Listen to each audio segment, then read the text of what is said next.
Good morning, ma'am. So very good morning to all of you once again.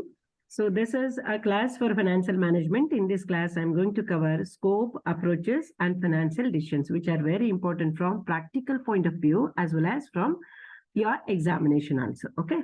So let's look at what is the scope. Scope in the sense ಏನ್ ಹೇಳ್ರಿ, what all is covered in the scope. Scope ಅಂದ್ರೆ financial management ಅಲ್ಲಿ ಬರುವಂತದ್ದು ಏನೇನು, ಈ finance manager ಆಗಿ ಏನ್ ಕೆಲಸ ಮಾಡ್ಬೇಕಾಗ್ತದೆ ಅವನು ಅನ್ನೋದೆಲ್ಲ ನಾವು ಈ ಸ್ಕೋಪ್ ಅಲ್ಲಿ ಕಲಿತೀವಿ. Okay, so let's look at what is the scope. Finance function ಅಂತಾನು ಹೇಳ್ತೀವಿ, ಅದರ ಜೊತೆಗೆ ಇದಕ್ಕೇನಂತ ಹೇಳ್ತೀವಿ, ಫೈನಾನ್ಷಿಯಲ್ ಮ್ಯಾನೇಜ್ಮೆಂಟ್ ಅಂತಾನು ಹೇಳ್ತೀವಿ. Okay, scope of finance function ಅಂದ್ರೂ ಅದನ್ನೇ ಬರೀಬೇಕು, or you may get a question, what is the scope of financial management. Okay, so whenever we look at the companies, we think from the companies point of view. Okay, so ಏನು ಈ financial management ಅಲ್ಲಿ ಬರುವಂತಹ ಕೆಲಸ ಏನು, function ಏನು ಅಂತಂದ್ರೆ, first important factor it self is estimating financial requirement. So ಇಲ್ಲಿ ಏನ್ ಮಾಡ್ಬೇಕಾಗತ್ತೆ, ಫೈನಾನ್ಸ್ ಮ್ಯಾನೇಜರ್ ಇದ್ದವನು ಕಂಪನಿಗೆ ಬೇಕಾಗಿರುವಂತಹ ಹಣದ ರಿಕ್ವೈರ್ಮೆಂಟ್ ಎಷ್ಟಿದೆ ಅಂತ estimating financial requirement.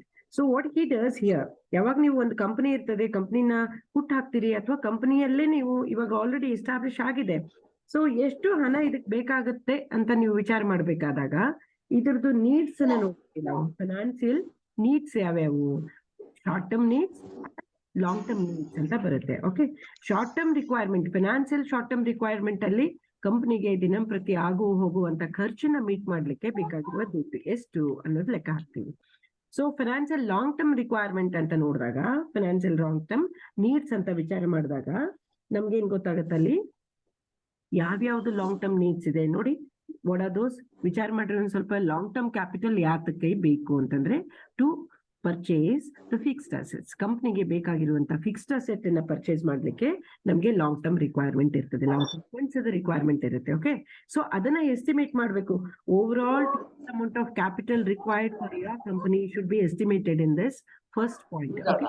First point ಏನಿದೆಲ್ಲ ಅದು ಏನ್ ಹೇಳ್ತದಂತಂದ್ರೆ, ಕಂಪ್ನಿಗೆ ಎಷ್ಟು ಹಣ ಬೇಕಾಗುತ್ತೆ ಅನ್ನೋದನ್ನ ಹೇಳ್ತದೆ. ಓಕೆ, ಟೋಟಲ್ ಕಂಪ್ನಿಗೆ ಎಷ್ಟು ಹಣ ಬೇಕು ಅಂತ ನಾವು ಲೆಕ್ಕ ಹಾಕ್ಬೇಕಾಗ್ತೈತಿ. ಇದೇನು important function of a finance manager. Okay, so ಒಂದ್ಸಲ ನಿಮ್ಗೆ ಇಷ್ಟು ಕೋಟಿನೋ ಇಷ್ಟು ಲಕ್ಷನೋ ಬೇಕು, ಅದರಲ್ಲಿ ಲಾಂಗ್ ಟರ್ಮ್ ಅಮೌಂಟ್ ಎಷ್ಟು ಇಟ್ಕೋತೀವಿ ಮತ್ತೆ ಶಾರ್ಟ್ ಟರ್ಮ್ ಅಮೌಂಟ್ ಎಷ್ಟು ಇಟ್ಕೋತೀವಿ ಅಂತ ನೋಡಿದಾಗ ನೆಕ್ಸ್ಟ್ ಸ್ಟೆಪ್ ಬರೋದು ಯಾವುದು, ಡಿಸೈಡಿಂಗ್ ಕ್ಯಾಪಿಟಲ್ ಸ್ಟ್ರಕ್ಚರ್ ಅಂತ. Okay, second point is deciding capital structure.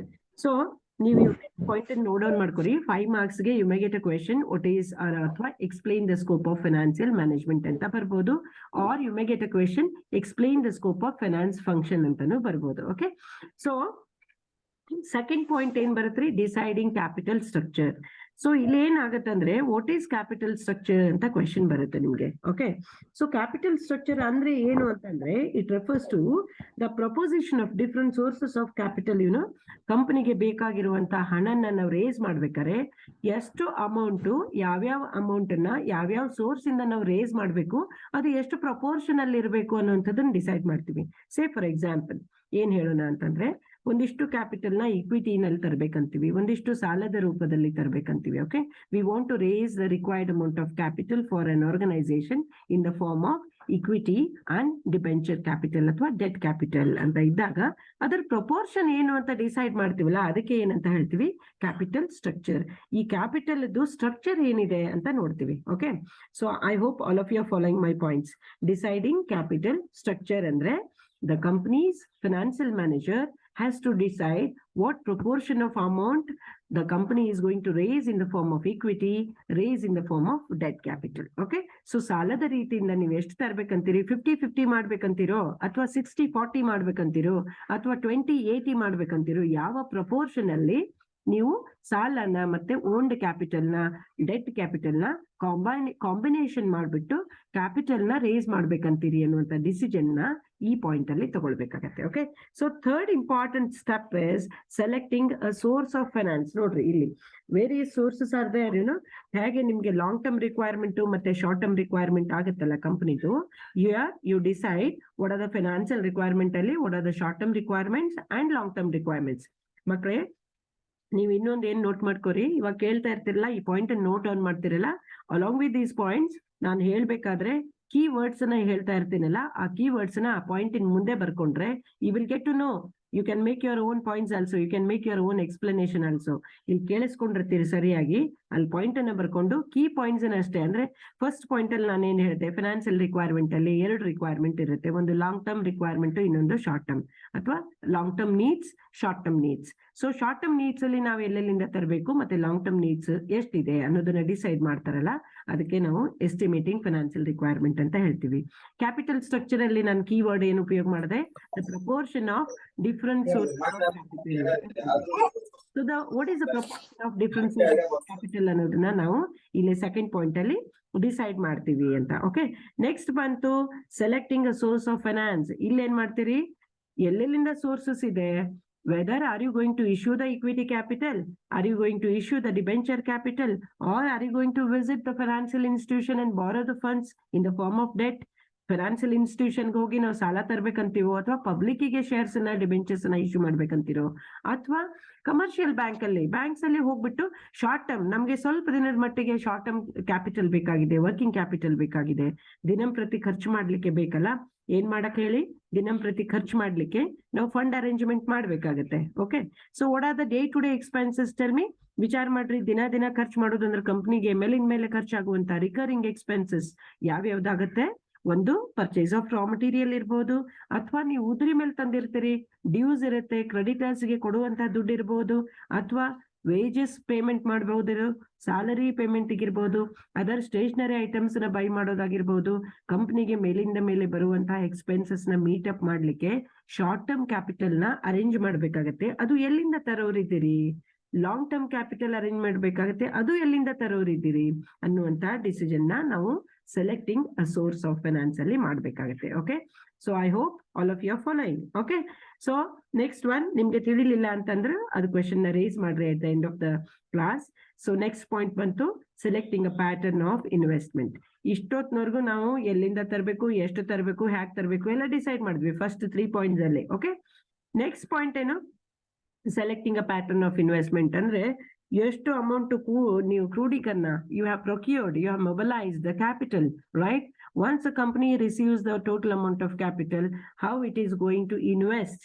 So ಇಲ್ಲಿ ಬಂತು ಪ್ಯಾಟರ್ನ್ ಆಫ್ ಇನ್ವೆಸ್ಟ್ಮೆಂಟ್ ಅಲ್ಲಿ ಎಷ್ಟು ಹಣನ ಎಲ್ಲೆಲ್ಲಿ ಇನ್ವೆಸ್ಟ್ಮೆಂಟ್ ಮಾಡಕ್ ಹೊರಟಿದ್ದೀರಿ ಅಂತ. How much amount are you going to spend in what kind of asset.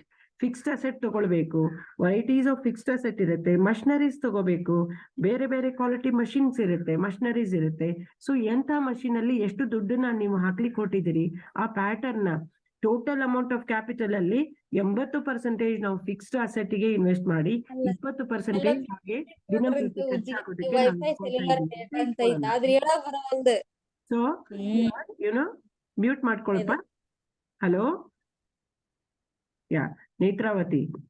Okay, so ಇಲ್ಲೇನಾಗುತ್ತೆ, selecting a pattern of investment ಅಲ್ಲಿ ಏನ್ ಮಾಡ್ತೀವಿ ಹೇಳ್ರಿ, we think about how much amount is invested. Okay, so ಎಷ್ಟು amount ನ investment ಮಾಡ್ಬೇಕು ಅನ್ನುವಂಥದ್ದನ್ನ ನಾವು ತಿಳ್ಕೊಳಿಕ್ ಹೋಗ್ತೀವಲ್ಲ.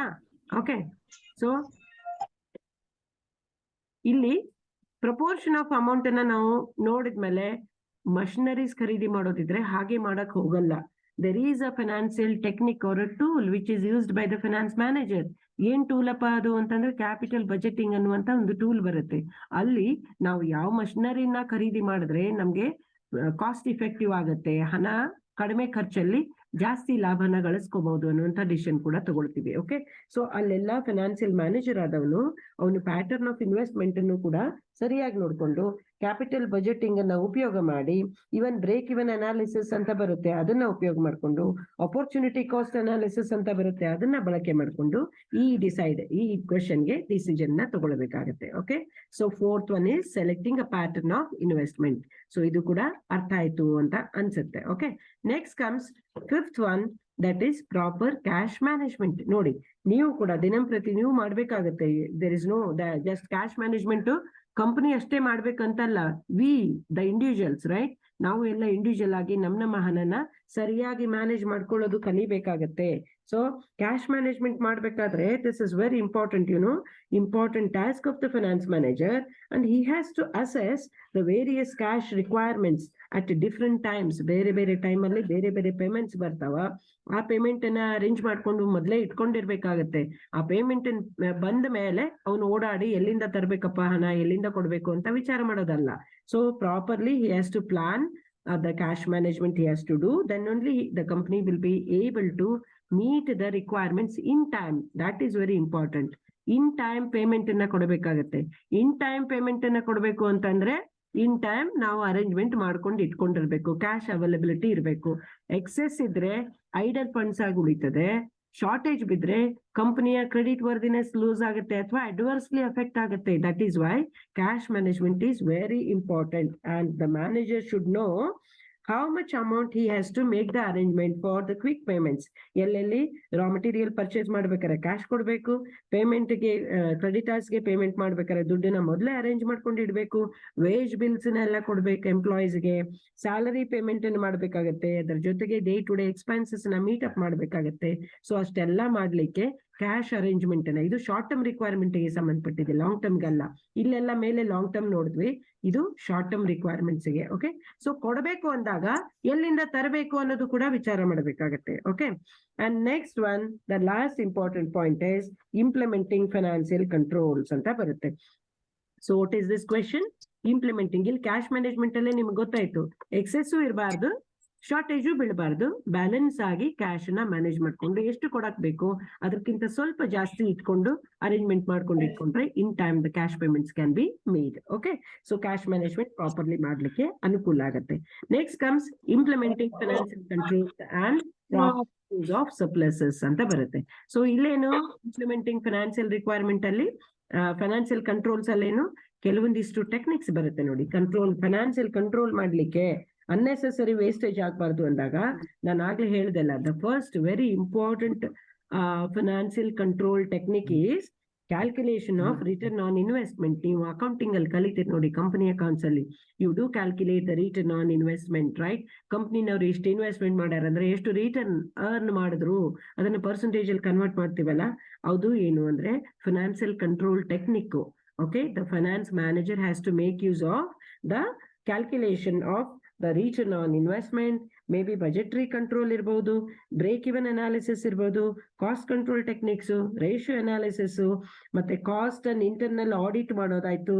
ಆಮೇಲೆ ಇದು ಒಂದೇನಿದೆ ಅಲ್ಲ, ರಿಟರ್ನ್ ಆನ್ ಇನ್ವೆಸ್ಟ್ಮೆಂಟ್ ಅದೇ ಹೇಳಿದಲ್ಲ, that is the best controlling device to evaluate the performance of various financial policies which are made by the top level management. Okay, so top level ದವ್ರ ಪಾಲಿಸಿ ಎಲ್ಲ ಮಾಡ್ಕೊಂಡು ಕೂತಿರ್ತಾರೆ. ಆ ಪಾಲಿಸಿನ ಸರಿಯಾಗಿ ಸದ್ಬಳಕೆ ಆಗಿ ಉಪಯೋಗ ಆಗ್ತಾ ಇದೆಯಲ್ಲ ಅಂತ ಚೆಕ್ ಮಾಡ್ಬೇಕಲ್ಲ, ಕ್ರಾಸ್ ವೆರಿಫೈ ಮಾಡ್ಕೋಬೇಕಾದ್ರೆ ಈ ಎಲ್ಲಾ ಫೈನಾನ್ಸಿಯಲ್ ಕಂಟ್ರೋಲ್ಸ್ ನ ಪ್ರಾಕ್ಟೀಸ್ ಅಲ್ಲಿ ಇಂಪ್ಲಿಮೆಂಟ್ ಮಾಡ್ಕೊಂಡು ಅದನ್ನ ಅನಾಲಿಸಿಸ್ ಎಲ್ಲ ಮಾಡುವಂತ ಕೆಪಾಬಿಲಿಟಿ ಯಾರಲ್ಲಿ ಇರ್ಬೇಕ್ರಿ? ಫೈನಾನ್ಸ್ ಮ್ಯಾನೇಜರ್ ಅಲ್ಲಿ ಇರ್ಬೇಕಾಗುತ್ತೆ. ಓಕೆ, ಸೊ ಹಾಗೆ ಮಾಡೋದ್ರಿಂದ ಏನಾಗುತ್ತೆ ಹೇಳಿ? Proper use of surplus funds also. ಇದನ್ನೆಲ್ಲ ಚೆನ್ನಾಗಿ ಮಾಡ್ಕೊಂಡ ಅಂದ್ರೆ, ಸಪೋಸ್ ಎಕ್ಸೆಸ್ ಫಂಡ್ಸ್ ಇತ್ತು ಕಂಪನಿ ಹತ್ರ ಅಂತಂದ್ರೆ ಅದನ್ನ ಫ್ರೂಟ್ಫುಲ್ ಯುಟಿಲೈಸ್ ಮಾಡ್ಕೊಳ್ಳೋದು, ಇನ್ ಟೈಮ್ ಯುಟಿಲೈಸ್ ಮಾಡ್ಕೊಳ್ಳೋದು. ಹಾಗೆ ಐಡಲ್ ಫಂಡ್ ಅನ್ನ ಇಟ್ಕೊಂಡು ಕೂತ್ರೆ ಕಂಪನಿಗೆ ಕಾಸ್ಟ್ ಹೆಚ್ಚಾಗತ್ತೆ, ಹೆಚ್ಚು ಖರ್ಚಾಗತ್ತೆ. ಸೊ ಐಡಲ್ ಫಂಡ್ಸು ಇರಬಾರ್ದು.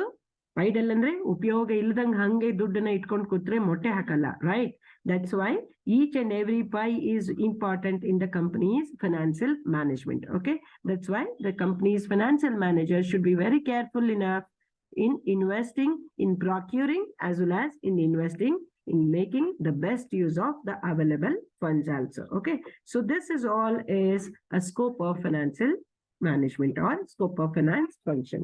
I hope all of you understood this. Am I correct? Ellargu ತಿಳಿತಲ್ಲ? Yes, I want response from the students. ಯಾರು ಒಬ್ರು unmute ಮಾಡ್ಕೊಂಡು ಹೇಳ್ರಿ. I hope you have understood, right? Yes, ma'am. Okay, thank you. So next ಬಂತು approaches to financial management. ಅಂದ್ರೆ financial management ಅಥವಾ finance function ಅನ್ನ ಯಾವ ರೀತಿಯಿಂದ ಅಪ್ರೋಚ್ ಮಾಡಿ ಇದನ್ನ ಡೆವಲಪ್ ಮಾಡ್ತಾ ಬಂದ್ರು. ನೀವು ಇವಲ್ಯೂಷನ್ ಅಲ್ಲಿ ಕಲ್ತಿದ್ದೀರಿ, you have already learned in the evolution part. ಒಂದು ಟ್ರೆಡಿಷನಲ್, ಇನ್ನೊಂದು ಟ್ರಾನ್ಸಿಷನಲ್, ಇನ್ನೊಂದು ಮಾಡರ್ನ್ ಅಂತ ಕಲ್ತಿದ್ದೀರಲ್ಲ. Same kind of thing is that ಇಲ್ಲಿಯೂ ಕೂಡ ಅಪ್ರೋಚಸ್ ಅಲ್ಲಿ ಒಂದು ಟ್ರೆಡಿಷನಲ್ ಅಪ್ರೋಚ್ ಇಂದ ಫೈನಾನ್ಸ್ ಫಂಕ್ಷನ್ ಅನ್ನ ಸ್ಟಡಿ ಮಾಡೋದು, ಇನ್ನೊಂದು ಮಾಡರ್ನ್ ಫಂಕ್ಷನ್ ಇಂದ ಇದನ್ನ ಸ್ಟಡಿ ಮಾಡೋದು. So let's move on to the approaches. ಹಾಗೆ ಅಂದ್ರೆ ಟ್ರೆಡಿಷನಲ್ ಅಲ್ಲಿ ಏನ್ ಫೋಕಸ್ ಮಾಡ್ತಾ ಇದ್ರು? Procurement of funds needed by the business. Main focus emphasises was made on procurement. Procurement means what? Mobilising or procuring or ಏನಪ್ಪಾ ಕ್ರೋಢೀಕರಣ ಮಾಡೋದು ಅಂತ ಹೇಳ್ತೀವಲ್ಲ ಕನ್ನಡದಲ್ಲಿ. ಪ್ರೊಕ್ಯೂರ್ಮೆಂಟ್ ಆಫ್ ಫಂಡ್ಸ್ ಅಂದ್ರೆ ಕಂಪನಿಗೆ ಬೇಕಾಗಿರುವ ಫಂಡ್ಸ್ ನ ಎಲ್ಲಿಂದ ಮೊಬಲೈಸ್ ಮಾಡೋದು, ಕಲೆಕ್ಟ್ ಮಾಡೋದು, ಕ್ರೋಢೀಕರಣ ಮಾಡುವುದಕ್ಕೆ ಬಹಳ ಇಂಪಾರ್ಟೆಂಟ್ ಫಂಕ್ಷನ್ ಅಂತ ಟ್ರೆಡಿಷನಲ್ ಅಪ್ರೋಚ್ ಅಲ್ಲಿ ಮಾಡ್ತಾ ಇದ್ರು. ಅವ್ರ ಫೋಕಸ್ ಎದ್ರ ಮೇಲೆ ಇತ್ತು, ಎಲ್ಲಿಂದ ಹೆಂಗ ನಮ್ಗೆ ಬೇಕಾಗಿರೋ ಕ್ಯಾಪಿಟಲ್ ನ ರೇಸ್ ಮಾಡ್ಬೇಕು, ಇಶ್ಯೂ ಆಫ್ ಶೇರ್ಸ್, ಡಿಬೆಂಚರ್ಸ್ ಅಲ್ಲಿ ಎಷ್ಟು ಮಾಡ್ಬೇಕು, ಅಥವಾ ಸಾಲ ತರೋಣೇನು ಫೈನಾನ್ಸಿಯಲ್ ಇನ್ಸ್ಟಿಟ್ಯೂಷನ್ ಕಡೆಯಿಂದ ಸಾಲದ ರೀತಿಯಿಂದ ತರೋಣ, ಅಥವಾ ಫಿಕ್ಸ್ಡ್ ಇದು ಟರ್ಮ್ ಡಿಪಾಸಿಟ್ಸ್ ಎಲ್ಲ ಇಸ್ಕೊಳ್ತಾರಲ್ಲ ಇವ್ರ ಹತ್ರ, ಪಬ್ಲಿಕ್ ಕಡೆಯಿಂದ ಪಬ್ಲಿಕ್ ಡಿಪಾಸಿಟ್ಸ್ ಆಕ್ಸೆಪ್ಟ್ ಮಾಡ್ತಾರೆ ಕಂಪನಿಯವರು. ಓಕೆ, ಸೊ ಅಲ್ಲಿಂದ ನಾವು ಇಸ್ಕೊಳ್ಳೋಣ, ಹೇಗ್ ಮಾಡಿ ನಮ್ ಕಂಪ್ನಿಗೆ ಬೇಕಾಗಿರೋ ದುಡ್ಡನ್ನ ಅರೇಂಜ್ಮೆಂಟ್ ಮಾಡ್ಬೇಕು ಅನ್ನೋದು ಮೇನ್ ಟಾಸ್ಕ್ ಆಗಿತ್ತು ಎಲ್ಲಿರಿ ಟ್ರೆಡಿಷನಲ್ ಅಪ್ರೋಚ್ ಅಲ್ಲಿ.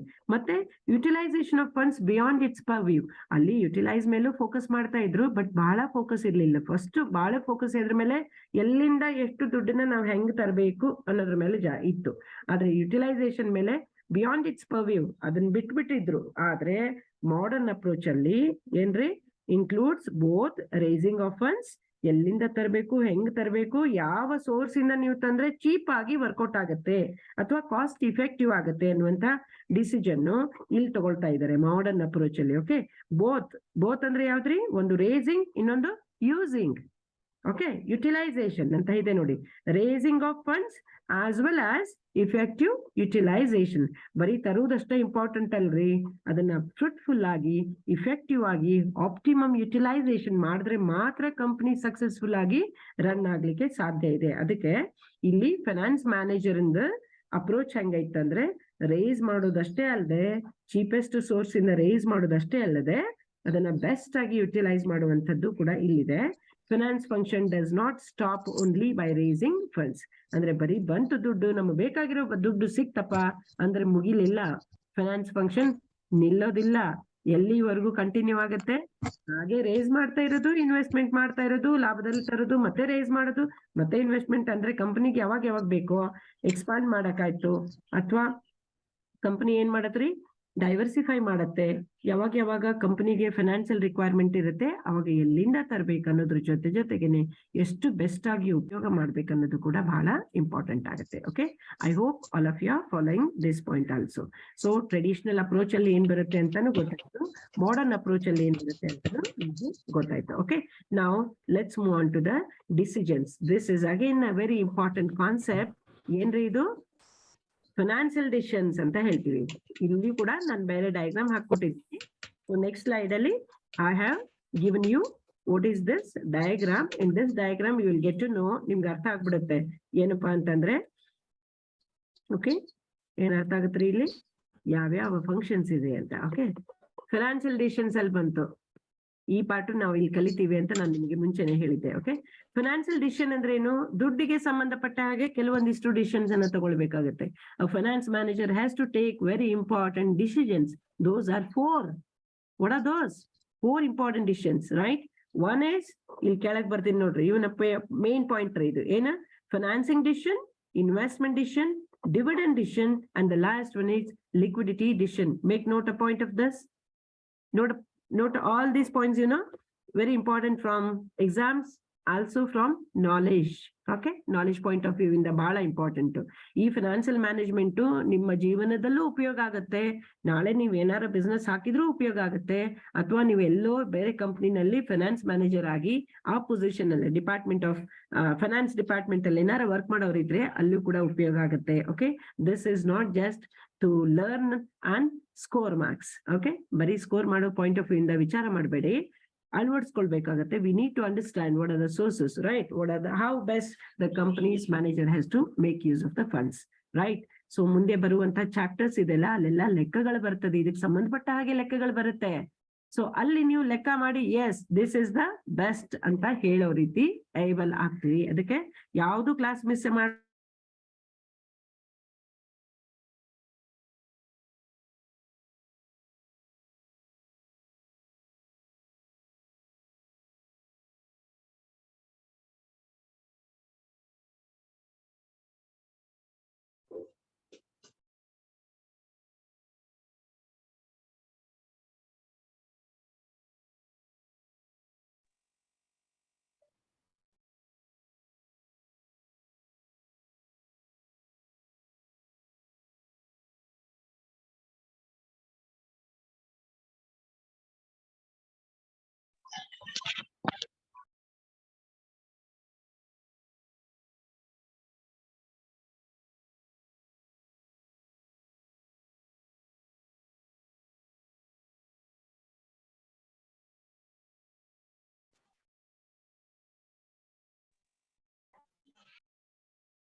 Okay. Hello, am I audible? Yeah, unmute ಆಗ್ಬಿಟ್ಟಿತ್ರಿ. ಯಾರು ಎಂಟ್ರಿ ಆಗೋರ್ನ ಮ್ಯೂಟ್ ಮಾಡಕ್ ಹೋಗಿ ನಂದೇ ಅನ್ಮ್ಯೂಟ್ ಮಾಡ್ಕೊಂಡ್ಬಿಟ್ಟಿದೆ, sorry. Yes, thank you for intimating me that my speaker is muted. Okay, so ನಂದು ಮ್ಯೂಟ್ ಆಗಿತ್ತು ಅಂತ ಹೇಳಿದಕ್ಕೆ ಥ್ಯಾಂಕ್ ಯು ಅಪ್ಪ. ಈಗ ನೋಡ್ರಿ, ಒಂದೇನು ಫೈನಾನ್ಸಿಂಗ್ ಡಿಸಿಷನ್ ಅಂದ್ರೆ ಏನು ಅಂತ ಹೇಳಿದ್ರಿ. Financing is related to raising of capital, raising funds ಎಲ್ಲಿಂದ ತರ್ತೀವಿ ಅಂತ ಆಗ್ಲೇ ಹೇಳಿದೆ ಅಲ್ಲ. ಎಲ್ಲಿಂದ? ಇಶ್ಯೂ ಆಫ್ ಶೇರ್ಸ್ ಮಾಡ್ಬೋದು, ಇಶ್ಯೂ ಆಫ್ ಡಿಬೆಂಚರ್ಸ್ ಮಾಡ್ಬೋದು, ಅಥವಾ ಫಿನಾನ್ಷಿಯಲ್ ಇನ್ಸ್ಟಿಟ್ಯೂಷನ್ ಕಡೆಯಿಂದ ಡೆಟ್ ಆಗಿ ತರ್ಬೋದು, ಅಥವಾ ಪಬ್ಲಿಕ್ ಡೆಪಾಸಿಟ್ಸ್ ನ ಕಲೆಕ್ಟ್ ಮಾಡ್ಕೊಳ್ಬಹುದು, ಅಥವಾ ಅಡ್ವಾನ್ಸ್ ಶಾರ್ಟ್ ಟರ್ಮ್ ಗೆ ಬೇಕಾಗಿದೆ ಅಂದ್ರೆ ನಿಮ್ಮ ಕಸ್ಟಮರ್ಸ್ ಕಡೆಯಿಂದ ಅಡ್ವಾನ್ಸ್ ಆಗಿ ತಗೊಳ್ಬಹುದು, right? So financing is all connected with long term ಅಂತ ಇಟ್ಕೊರಿ. ಇದ್ರಲ್ಲಿ ಬಂತಲ್ಲ liquidity decision is related to short term. Okay, so adan heluವಾಗ ಹೇಳ್ತೀನಿ. First important thing is financing decision is related to raising of funds through different sources. So ಬೇರೆ source ಇಂದ ನಾವು capital ನ ಯಾವ ರೀತಿ ರೇಸ್ ಮಾಡಬೇಕು ಅನ್ನುವಂಥದ್ದು ಇಲ್ಲಿ ಬರುತ್ತೆ. ಓಕೆ, ಸೊ ಅದಾದ ತಕ್ಷಣ ಸೆಕೆಂಡ್ ಆಯ್ತಪ್ಪ, ಇಲ್ಲಿ ಡಿಸಿಷನ್ ನ ನೀವು ತಗೊಂಡ್ರಿ ಏನಂತ, ಇಕ್ವಿಟಿ ಶೇರ್ಸ್ ಅಲ್ಲಿ ನಾವು ಇಶ್ಯೂ ಮಾಡ್ಬಿಟ್ಟು ಕ್ಯಾಪಿಟಲ್ ನ ರೇಸ್ ಮಾಡ್ಬೇಕು ಅಂತ ಡಿಸಿಷನ್ ತಗೊಂಡಿದ್ರಿ, ಅಥವಾ ಒಂದು 60% ಇಕ್ವಿಟಿನಲ್ಲಿ 40% ಸಾಲ ಡಿಬೆಂಚರ್ಸ್ ನ ಇಶ್ಯೂ ಮಾಡ್ಬಿಟ್ಟು ನೀವು ಕ್ಯಾಪಿಟಲ್ ನ ರೇಸ್ ಮಾಡ್ಬೇಕು ಅಂತ ಒಂದು ಡಿಸಿಷನ್ ಪಕ್ಕಾ ಮಾಡ್ಕೊಂಡ್ರಿ ಅಂತ ಇಟ್ಕೊಳ್ಳಿ. ಓಕೆ, ನೆಕ್ಸ್ಟ್ ವಿಚಾರ ಮಾಡ್ತೀರಿ ಸೆಕೆಂಡ್ ಡಿಸಿಷನ್ ಏನು, ಇನ್ವೆಸ್ಟ್ಮೆಂಟ್ ಡಿಸಿಷನ್. ಯಾಕಂದ್ರೆ ದುಡ್ಡು ಬಂದ್ಮೇಲೆ ಹಾಗೆ ಇಟ್ಕೊಂಡ್ ಕೂತ್ರೆ ಹಾಳಾಗೋಗುತ್ತೆ, ಅಥವಾ ಕಾಸ್ಟ್ ಇರುತ್ತೆ. Every pie is not free of cost in financial management. Okay, so ಕಂಪನಿಗೆ ಬಂದಿರೋ ದುಡ್ಡಲ್ಲಿ ಪ್ರತಿ ಒಂದು ಪೈ ಕೂಡ ಇಂಪಾರ್ಟೆಂಟ್, ಯಾಕಂದ್ರೆ ಪುಕ್ಸತೆ ಬಂದಿರೋದಿಲ್ಲ, ಎಲ್ಲದ್ರ ಮೇಲೂ ಕಾಸ್ಟ್ ಇರುತ್ತೆ. Okay, you need to make the best use of this funds. ಅದಕ್ಕೆ ಫೈನಾನ್ಸಿಂಗ್ ಡಿಸಿಷನ್ ಅಲ್ಲಿ ನಿಮ್ ಕಂಪ್ನಿಗೆ ಎಷ್ಟು ಬೇಕು ಅನ್ನೋದನ್ನ ಪ್ಲಾನ್ ಮಾಡಿ ಹೆಂಗ್ ರೇಸ್ ಮಾಡ್ಬೇಕು ಅಂತ ತಗೊಂಡ್ ಬರ್ತೀರಿ, ಪ್ರೊಕ್ಯೂರ್ ಮಾಡ್ತೀರಿ, ಕ್ರೋಢೀಕರಣ ಮಾಡ್ತೀರಿ. ಅದಾದ ತಕ್ಷಣ ನೆಕ್ಸ್ಟ್ ಕ್ವೆಶನ್ ಏನು, ಕೂಡಿಟ್ಟಿದ್ದನ್ನ ಹಾಗೆ ನಿಮ್ಮ ಹತ್ರನೇ ಇಟ್ಕೊಂಡು ಕೂಡೋದಲ್ಲ, ಇನ್ವೆಸ್ಟ್ಮೆಂಟ್ ಮಾಡ್ಬೇಕು. ಫ್ರೂಟ್ಫುಲ್ ಯುಟಿಲೈಸೇಷನ್ ಆಗ್ಬೇಕಾದ್ರೆ ಪ್ರಾಪರ್ ಇನ್ವೆಸ್ಟ್ಮೆಂಟ್ ಆಗ್ಬೇಕಾಗತ್ತೆ. ಇನ್ವೆಸ್ಟ್ಮೆಂಟ್ ಡಿಸಿಷನ್ಸ್ ಅಲ್ಲಿ ಇನ್ವೆಸ್ಟಿಂಗ್ ಇನ್ ಅಸೆಟ್ಸ್, ಎಷ್ಟು ಕೋಟಿ, ಎಷ್ಟು ಲಕ್ಷ, ಯಾವ್ಯಾವ ಮಷಿನ್ ಅಲ್ಲಿ, ಯಾವ್ಯಾವ ಅಸೆಟ್ ಅಲ್ಲಿ, ಲ್ಯಾಂಡ್ ಅಲ್ಲಿ ಎಷ್ಟು, ಬಿಲ್ಡಿಂಗ್ ಅಲ್ಲಿ ಎಷ್ಟು, right? So how much are you going to invest in land, building and furniture and fixtures and machineries, which are very important because those are productive, right? So machineries ನಿಮ್ಗೆ product manufacture ಮಾಡ್ಲಿಕ್ಕೆ ಉಪಯೋಗ ಆಗುವಂತದ್ದು. ಅದಕ್ಕೆ ಎಂತ machineries ನ ಖರೀದಿ ಮಾಡ್ತೀರಿ, budgetary control ಅನ್ನ ಅಳವಡಿಸ್ಕೊಂಡ್ಬಿಟ್ಟು ಯಾವ ಮಷಿನ್ ತಗೊಂಡ್ರೆ ಚೀಪ್ ವರ್ಕೌಟ್ ಆಗುತ್ತೆ ಅಥವಾ ಕಾಸ್ಟ್ ಇಫೆಕ್ಟಿವ್ ಆಗುತ್ತೆ ಅನ್ನೋದು ಡಿಸಿಷನ್ ನ ಎಲ್ಲ ತಗೊಳ್ಬೇಕಾಗುತ್ತೆ. ಅದಕ್ಕೆ ಏನಂತೀರಿ, investment decision which is related to investing in assets. Okay, next third one dividend decision. ನೋಡ್ರಿ, ಇಲ್ಲಿ ಫಸ್ಟ್ ಹಣ ತಂದ್ರಿ, ಇಲ್ಲಿ ಇನ್ವೆಸ್ಟ್ಮೆಂಟ್ ಮಾಡಿದ್ರಿ, ಲಾಭ ಗಳಿಸಿದ್ರಿ, ಬಂದಿರೋ ಲಾಭನ್ನ ಯಾರಿಗ್ ಕೊಡ್ಬೇಕು? Equity share holders, who are the real owners of the company, right? ಕಂಪನಿಯ ಓನರ್ಸ್ ಗೆ ಕೊಡ್ಬೇಕಲ್ರಿ return, distribution of returns, right? Distribute ಮಾಡ್ಬೇಕು ರಿಟರ್ನ್ಸ್ ನ ಅಂತಂದ್ರೆ you need to distribute the returns, right? ಅದಕ್ಕೆ ಇಲ್ಲಿ ಹಣ ಎಲ್ಲಿಂದ ತಂದ್ರಿ ಅಂತ ಗೊತ್ತಾಗುತ್ತೆ, ಇಲ್ಲಿ ಯಾವ ರೀತಿ ಉಪಯೋಗ ಮಾಡ್ಕೊಂಡ್ರಿ ಅಂತ ಗೊತ್ತಾಗುತ್ತೆ. ಇವೆರಡರಲ್ಲಿ ಎಷ್ಟು ಲಾಭ ಗಳಿಸಿದ್ರಿ, ಆ ಲಾಭದಿಂದ ಬಂದಂತ ಹಣದೆಲ್ಲ ಪಾರ್ಟು ಯಾರಿಗ್ ಕೊಡ್ಬೇಕ್ರಿ? ಇಕ್ವಿಟಿ ಶೇರ್ ಹೋಲ್ಡರ್ಸ್ ಕೊಡ್ಬೇಕಾಗತ್ತೆ. You need to distribute the returns. Okay, so what is it is called as? It is called as dividend decision. So in dividend decision the companies management or financial manager has to decide about distributing the part of the profits in the form of dividend to the equity shareholders ಅಥವಾ owners, right? So ಇದನ್ನು ಕೂಡ ತಗೊಂಡ್ರಿ. ಇದೆಲ್ಲ ಮೂರು important connected ಇದೆ. Last one ಏನ್ ಬಂತು ಅಂದ್ರೆ ಕಂಪನಿ ಸರ್ವೈವಲ್ನೆಸ್ ನೋಡ್ಬೇಕಾಗತ್ತೆ, ಕಂಪನಿ ಲಿಕ್ವಿಡ್ ಕ್ಯಾಶ್ ನ ಇಟ್ಕೊಳ್ಬೇಕಾಗತ್ತೆ. ಅದಕ್ಕೆ this is the fourth one. And ಹಳೆ ಬುಕ್ಸ್ ಅಲ್ಲಿ ಎಲ್ಲ ನಮ್ಗೆ ಮೊದಲೇ ಎಲ್ಲ ಬುಕ್ಸ್ ಅಲ್ಲಿ ಈ ಮೂರೇ ಡಿಸಿಷನ್ಸ್ ಇಂಪಾರ್ಟೆಂಟ್ ಅಂತ ಇತ್ತು. ಇತ್ತಿತ್ತಲಲ್ಲಿ ಈ ಪಾಯಿಂಟ್ ಮಾಡಿದ್ದಾರೆ. So what it is called as, ಇವಾಗ ಆಡ್ ಮಾಡಿರೋದು ಯಾವ್ದು? ಓಕೆ, ಇವಾಗ ಆಡ್ ಮಾಡಿರೋದು ಯಾವ್ದ್ರಿ ಹೇಳ್ರಿ? ಲಿಕ್ವಿಡಿಟಿ ಡಿಸಿಷನ್ ಅಂತ. ಓಕೆ, ಸೊ ಈ ಲಿಕ್ವಿಡಿಟಿ ಡಿಸಿಷನ್ ಏನ್ ಹೇಳತ್ರಿ ಅಂದ್ರೆ balancing of cash inflows and outflows. ಆಗ್ಲೇ ಹೇಳಿದಲ್ಲ, ಕ್ಯಾಶ್ ಮ್ಯಾನೇಜ್ಮೆಂಟ್ ಅಲ್ಲಿ ಮಾಡ್ತಾ ಇರ್ತಾನೆ. ದಿನಂಪ್ರತಿ ಆಗು ಹೋಗುವಂತ ಖರ್ಚಿಗೆ ನೀವು ಹಣನ ಸಫಿಶಿಯಂಟ್ ಆಗಿ ಇಟ್ಕೊಳ್ಳಿಲ್ಲ ಅಂದ್ರೆ ಅಡ್ವರ್ಸ್ಲಿ ಅಫೆಕ್ಟ್ ಆಗುತ್ತೆ, ಕಂಪನಿಯ ಇಮೇಜ್ ಬಿದ್ದು ಹೋಗುತ್ತೆ, ಕಂಪನಿಗೆ ಸಾಲ ಕೊಡೋರು ಕೊಡಲ್ಲ, ರೈಟ್? ಕಂಪನಿನಲ್ಲಿ ಎಂಪ್ಲಾಯೀಸ್ ಎಲ್ಲ ಸ್ಟ್ರೈಕ್ ಮಾಡಕ್ ಶುರು ಮಾಡ್ತಾರೆ, ಅವ್ರಿಗೆ ಪೇಮೆಂಟ್. ಅದಕ್ಕೆ ಲಿಕ್ವಿಡಿಟಿ ಡಿಸಿಷನ್ ಈಸ್ ಸಿಂಪಲ್ ಆಗಿ ನಮ್ಮ ಭಾಷೆಯಲ್ಲಿ ನಾವು ಅರ್ಥ ಮಾಡ್ಕೋಬೇಕಾದ್ರೆ ಯಾರ್ಯಾರಿಗೆ ಯಾವಾಗ ಎಷ್ಟೆಷ್ಟು ಕೊಡ್ಬೇಕು ಅದನ್ನ ಕೊಡ್ಬೇಕಂದ್ರೆ ಎಷ್ಟೆಷ್ಟು ಯಾವಾಗ ಫಂಡ್ ಅರೇಂಜ್ಮೆಂಟ್ ಮಾಡ್ಕೊಳ್ಬೇಕಲ್ಲ, ಕ್ಯಾಶ್ ಅರೇಂಜ್ಮೆಂಟ್ ಮಾಡ್ಕೋಬೇಕಲ್ಲ, ಅದನ್ನು ಮಾಡ್ಕೋಬೇಕು. ಅಂದ್ರೆ you are balancing the flows. Inflows ಜಾಸ್ತಿ ಇದ್ದು ಔಟ್ಫ್ಲೋಸ್ ಕಡಿಮೆ ಇದ್ರೆ ಓಕೆ, ಔಟ್ಫ್ಲೋಸ್ ಜಾಸ್ತಿ ಇದ್ದು ಇನ್ಫ್ಲೋಸ್ ಕಡಿಮೆ ಇದ್ರೆ difficulty will be faced by the company. That's why this is also very important decision. And fourth decision, what we can tell. Okay. So ಅದಕ್ಕೆ ಈ 4 decisions ಬಹಳ ಇಂಪಾರ್ಟೆಂಟ್ ಫೈನಾನ್ಸಿಯಲ್ ಮ್ಯಾನೇಜರ್ ಲೈಫ್ ಅಲ್ಲಿ. First financing decision ತಗೊಳ್ತಾನೆ, ಆಮೇಲೆ investment decision ಮಾಡಬೇಕು, ಆಮೇಲೆ dividend decision. Bonus ಗೆ ಎಷ್ಟು ಕೊಡ್ತೀವಿ, ಯಾಕಂದ್ರೆ dividend is a deciding factor of the companies image in the share market ಅಲ್ಲಿ. ಮೋರ್ ದ ಡಿವಿಡೆಂಡ್ ಕೊಟ್ರೆ will be the demand for such company shares. So ಯಾವ ಕಂಪನಿನವರು ಜಾಸ್ತಿ ಡಿವಿಡೆಂಡ್ ಕೊಡ್ತಾರೋ ಅಂತ ಕಂಪನಿಯ ಜಾಸ್ತಿ ಹೋಗ್ತಾ ಇರ್ತದೆ. ಅದಕ್ಕೆ ಜಾಸ್ತಿ ಏನ್ ಮಾಡ್ಬೇಕ್ರಿ, ಅಲ್ಲಿ ಏನ್ ಮಾಡ್ಬೇಕ್ರಿ, ಡಿವಿಡೆಂಡ್ ನ ಡಿಕ್ಲೇರ್ ಮಾಡ್ಬೇಕು. ಯಾವಾಗ ಜಾಸ್ತಿ ಕೊಡುತ್ತೆ, if profits are more, the company will declare more dividend. If no profits, no dividend. If less profit, less dividend. More profit, more dividend. So ಇವೆರಡು ಲಾಜಿಕ್ ಇಂಪಾರ್ಟೆಂಟ್ ನೋಡ್ರಿ. ಏನು, ಎಲ್ಲಿಂದ ತಂದ್ರಿ, ಹೆಂಗ್ ಬೆಸ್ಟ್ ಆಗಿ ಉಪಯೋಗ ಮಾಡಿ ಲಾಭ ಗಳಿಸಿದ್ರಿ ಅನ್ನೋದು ಇದು ಪಾಯಿಂಟ್. ಇನ್ವೆಸ್ಟ್ಮೆಂಟ್ ಡಿಸಿಷನ್ ಸರಿಯಾಗಿ ಮಾಡಿದ್ರಿ ಅಂದ್ರೆ ಕಂಪನಿಗೆ ಗ್ಯಾರಂಟಿಲಿ ಲಾಭ ಜಾಸ್ತಿ ಆಗ್ತಾ ಹೋಗ್ತದೆ. ಅದು ಜಾಸ್ತಿ ಆದ್ರೆ, ಪ್ರಾಫಿಟ್ ಜಾಸ್ತಿ ಆದ್ರೆ ಡಿವಿಡೆಂಡ್ ಜಾಸ್ತಿ ಕೊಡ್ಬೋದು. ಡಿವಿಡೆಂಡ್ ಜಾಸ್ತಿ ಕೊಟ್ರೆ company image, company good will, share market ಅಲ್ಲಿ ಡಿಮ್ಯಾಂಡ್ ಫಾರ್ ದ ಶೇರ್ಸ್ ಎಲ್ಲ ಜಾಸ್ತಿ ಆಗುತ್ತೆ. ಓಕೆ. ಸೊ ಇದೆಲ್ಲ ಮಾಡೋದ್ರ ಜೊತೆಗೆ ಈ ಡಿಸಿಷನ್ ಕೂಡ ಇಂಪಾರ್ಟೆಂಟ್. ಯಾವ್ದ್ರಿ, ಲಿಕ್ವಿಡಿಟಿ ಡಿಸಿಷನ್ ಕೂಡ ಇಂಪಾರ್ಟೆಂಟ್ ಆಗುತ್ತೆ. Okay. So here we conclude the financial decisions. So financial decisions ಅಲ್ಲಿ ಸೇಮ್ ಇದರಲ್ಲಿ decide from where, when and how to acquire funds to meet the needs, determine appropriate proportion of debt and equity. First decision alli, okay, you can make a note of this or screenshot tagobodu ನೀವು ಇದನ್ನ. Next to investment decision, idralli investment decision involves capital expenditure which is known as capital budgeting decision.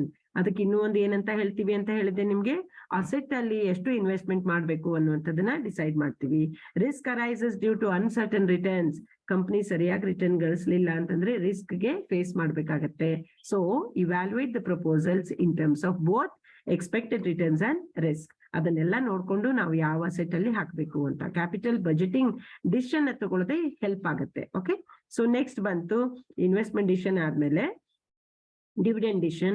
Decide whether the firm should distribute all profits or retain them or distribute a portion or and retain a balance. So dividend decision alli dividend payout ratio ಮತ್ತೆ retention ratio ಅಂದ್ರೆ ಒಂದು ಸ್ವಲ್ಪ ಹಣ ಇದೆ ಉಳಿದಿದೆ ಅಲ್ಲ, ಇದು dividend ಕೊಡ್ಬೇಕು ಅಂತ ಇಟ್ಕೊಂಡಿದ್ದಾರೆ. So EPS earnings per share ಅಂತ ಬರುತ್ತೆ. ಅರ್ನಿಂಗ್ಸ್ ಒಂದು ಶೇರ್ ಮೇಲೆ ಎಷ್ಟಾಗಿದೆ ಅಂತ, ಆ ಹಣ ಪೂರ್ತಿನ ಡಿಸ್ಟ್ರಿಬ್ಯೂಟ್ ಮಾಡೋದಿಲ್ಲ, ಅದನ್ನ 2 ಪಾರ್ಟ್ ಆಗಿ ವಿಂಗಡಣೆ ಮಾಡ್ತಾರೆ. ಒಂದು ಡಿಸ್ಟ್ರಿಬ್ಯೂಟೇಬಲ್ ಪ್ರಾಫಿಟ್ ಗೆ ನಾವೇನಂತ ಹೇಳ್ತೀವಿ, ಡಿವಿಡೆಂಡ್ ಅಂತ ಹೇಳ್ತೀವಿ. ಯಾವ್ದನ್ನ ಡಿಸ್ಟ್ರಿಬ್ಯೂಟ್ ಮಾಡ್ಬೇಕಂತಾರೆ, ಇಕ್ವಿಟಿ ಶೇರ್ ಹೋಲ್ಡರ್ಸ್ ಗೆ ರಿಟರ್ನ್ ಆಗಿ ಕೊಡ್ಬೇಕಂತಾರಲ್ಲ, ದಟ್ ಈಸ್ ಡಿವಿಡೆಂಡ್. ಅದು ಪೇ ಔಟ್ ರೇಷಿಯೋನ ಕ್ಯಾಲ್ಕುಲೇಟ್ ಮಾಡ್ತಾರೆ. Okay. So pay out ratio ಎಷ್ಟಿದೆ ಅನ್ನೋದನ್ನ ಕ್ಯಾಲ್ಕುಲೇಟ್ ಮಾಡ್ತಾರೆ, 60%, 50%. ಆಮೇಲೆ ರಿಟೆನ್ಷನ್ ರೇಷಿಯೋ, ಕಂಪನಿ ಹತ್ರನೇ ಇಟ್ಕೊಳ್ಳೋದಕ್ಕೆ ರಿಟೆನ್ಷನ್ ರೇಷಿಯೋ ಅಂತೀವಿ. ಜನರಲ್ ರಿಸರ್ವ್ ಅಲ್ಲಿ ಟ್ರಾನ್ಸ್ಫರ್ ಮಾಡ್ತಾರೆ ನೋಡ್ರಿ. ಓಕೆ. ಸೊ ರಿಸರ್ವ್ ಆಗಿ ತಮ್ಮ ಹತ್ರ ಇಟ್ಕೊಳ್ತಾರೆ, ಇನ್ನೊಂದು ಪಾರ್ಟ್ ಅನ್ನ ಡಿಸ್ಟ್ರಿಬ್ಯೂಟ್ ಮಾಡ್ತಾರೆ. ಸೊ ಈ ಡಿಸಿಷನ್ ಡಿವಿಡೆಂಡ್ ಪೇ ಔಟ್, ಇದು ಡಿವಿಡೆಂಡ್ ಡಿಸಿಷನ್ ಅಲ್ಲಿ ತಗೊಳ್ತಾರೆ. ನೆಕ್ಸ್ಟ್ ಬಂತು liquidity ratio. Investment in current assets affects the firm's liquidity and profitability. ಹೌದಾ.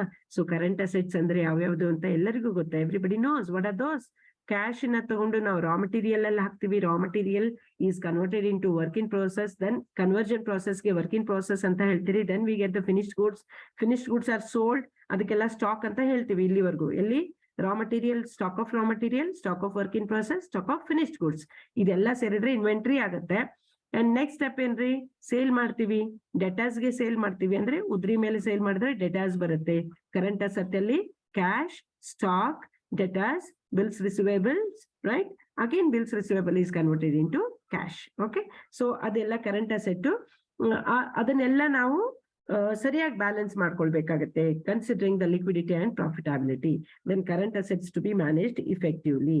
ಹಂಗಿದ್ರೆ ಮಾತ್ರ ನೆಕ್ಸ್ಟ್ ಅವ್ರಿಗೆ ಸರಿಯಾಗಿ ಬ್ಯಾಲೆನ್ಸ್ ಮಾಡ್ಲಿಕ್ಕೆ ಬರ್ತದೆ. Company can be brought in success, right? Well, then here I conclude my class. ಇಲ್ಲಿಗೆ ಕ್ಲಾಸ್ ಮುಗೀತು. Next you can think of another topics ಅನ್ನ ನಾನು ನೆಕ್ಸ್ಟ್ ಇದ್ರಲ್ಲಿ ಮಾಡ್ತೀನಿ. ಇಷ್ಟೊತ್ತವರೆಗೂ ಏನ್ ಮಾಡಿದೀವಲ್ಲ, ಮನೇಲಿ ಹೋಗ್ಬಿಟ್ಟು ಸರಿಯಾಗಿ ಎಲ್ಲಾ ಪಾಯಿಂಟ್ ನ, ಯಾವ ಪಾಯಿಂಟ್ಗೆ ಏನ್ ಎಕ್ಸ್ಪ್ಲನೇಷನ್ ಮೇಡಮ್ ಹೇಳಿದ್ರು ಅಂತ ಕೀವರ್ಡ್ಸ್ ಅನ್ನ ನೋಟ್ ಡೌನ್ ಮಾಡಿ, you make your own notes. Okay.